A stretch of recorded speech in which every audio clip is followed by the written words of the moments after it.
Have you ever sat down with someone who has lived through more history than you can read in a book? Someone whose wrinkles tell stories of joy, hardship, and incredible resilience. Today, I want to invite you into a world I've been so fortunate to glimpse. A world filled with the profound wisdom of Vietnam's elders. In the bustling streets of Hanoi and the quiet, emerald green fields of the countryside, I met some truly remarkable people. Their hands, weathered by time, have built families, nurtured communities, and carried the weight of a nation's past. I wanted to listen, not just with my ears, but with my whole heart.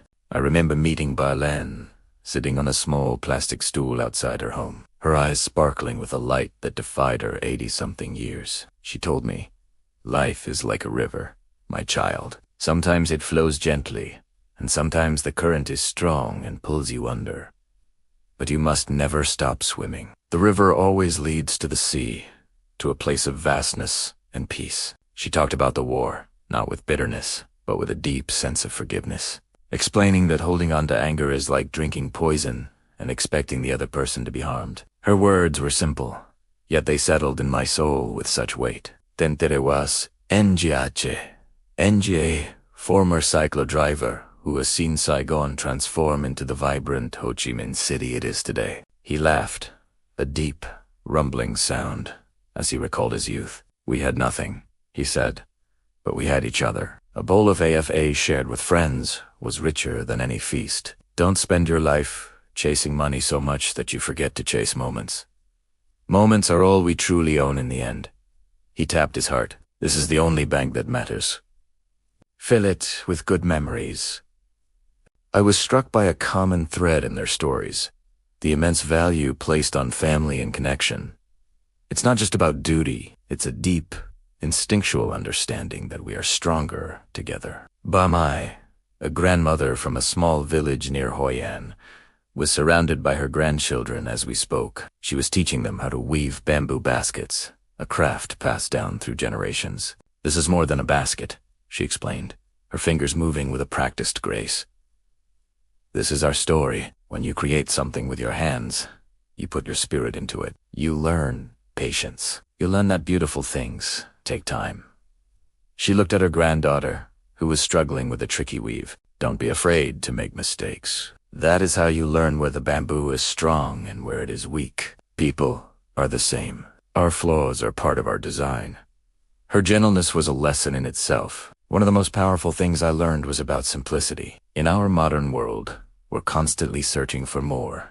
More success, more possessions, more stimulation. But the elders I met found profound joy in the simplest of things. A fray scoop of TR the morning sun on their porch, the laughter of a child, the taste of a perfectly ripe mango. Inehemin, a retired fisherman, living Baitesia, told me his secret to happiness. He pointed to the horizon. Every day, the sun rises, and every day, it sets. It asks for nothing in return. Be like the sun. Give your light, your warmth, freely, and be grateful for the chance to see another day. It is a gift, not a guarantee. He spoke of loss, of friends and family who were gone, but his perspective was incredible. "We don't lose people," he sighed softly. "We carry them. They become the whispers in the wind, the strength in our backs. They teach us to love harder while we are here." His words were a balm, a reminder that grief and love are two sides of the same coin. These conversations were more than just interviews. They were blessings. They were intimate moments of human connection that transcended language and culture. I came to Vietnam to see a country, but I ended up seeing the soul of its people, reflected in the eyes of its elders. Their wisdom isn't found in textbooks. It's lived, it's breathed, it's shared in a quiet smile or a knowing glance. They taught me that true wealth is a peaceful heart, that resilience is not about avoiding hardship, but about finding the grace to grow through it, that love, in its purest form, is about showing up for one another day after day, and that every single day is an opportunity to learn, to forgive, and to be grateful. As I look back on the footage, the close-ups of their faces, Every line seems to tell a story of a life fully lived. It's a beautiful tapestry woven with threads of sorrow and celebration, struggle and triumph. It reminds me to slow down, to listen more, and to appreciate the incredible wisdom that surrounds us, often in the quietest and most humble of places. So next time you have the chance, sit with an elder. Ask them about their life. Listen to their stories. You might just find the answers you've been looking for. Thank you for joining me on this incredibly special journey. If these stories touched your heart, please consider subscribing and sharing this video. Let's spread the wisdom. Thank you.